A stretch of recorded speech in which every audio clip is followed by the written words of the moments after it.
कहानी सुनाने जा रही हूँ। एक काल्पनिक कहानी है, पर दिल को गहराई तक छू जाने वाली। एक बार स्वर्ग में विचरण करते हुए कृष्ण और राधा एक दूसरे के सामने आ गए। विचलित से कृष्ण, प्रसन्नित से राधा। राधा मुस्कुराई, कृष्ण सकपकाए। इससे पहले कि कृष्ण कुछ कह पाते, राधा बोल उठी, कैसे हो द्वारिकाधीश?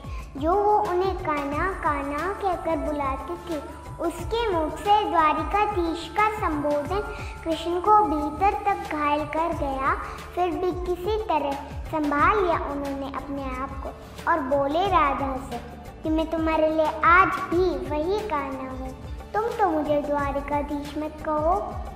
चलो बैठते हैं, कुछ मैं अपनी कहता हूँ, कुछ तुम अपनी सुनाओ। सच कहूँ राधा, जब भी तुम्हारी याद आती थी, इन आँखों में से आंसुओं की बूंदें निकल आती थी। राधा बोली, मेरे साथ ऐसा कुछ नहीं हुआ।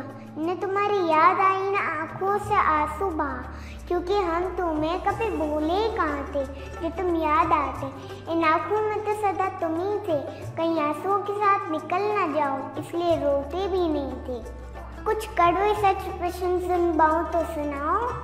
कभी सोचा है इस तरह की तुम कितने बिछड़ गए? यमुना के मीठे पानी से जिंदगी की शुरुआत हुई और समुद्र के खारे पानी तक पहुंच गए। इन उंगली पर चलने वाले सुदर्शन चक्र पर भरोसा कर लिया और 10 उंगलियों पर चलने वाली बांसुरी को भूल गए जब तुम प्रेम से जुड़े थे। तो जो उंगली गोवर्धन पर्वत उठा के लोगों को विनाश से बचाती थी, वही उंगली क्या क्या रंग दिखाने लगी। सुदर्शन चक्र उठा के विनाश के काम आने लगी। कान्हा और द्वारिकाधीश में क्या अंतर होता है बताओ? कान्हा होते तो तुम सुदामा के घर जाते, सुदामा तुम्हारे घर नहीं आता।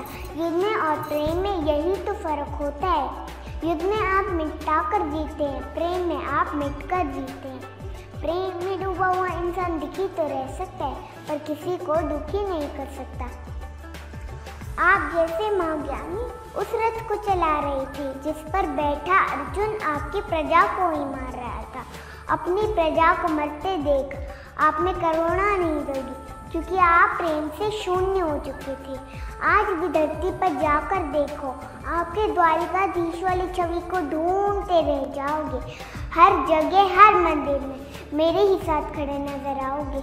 मैं जानती हूँ कान्हा, लोग गीता के ज्ञान की बात करते हैं, उसके महत्व की बात करते हैं, पर धरती के लोग युद्ध वाले द्वारिकाधीश बनिए, प्रेम वाले कान्हा पर भरोसा करते हैं।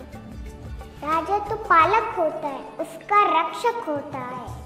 छोटी सी बांसुरी को दोनों हाथों से पकड़ते थे। फिर मिलेंगे दोस्तों अगली कहानी के साथ। तब तक के लिए अपना ख्याल रखना और हमेशा मुस्कुराते रहना। धन्यवाद। राधे राधे।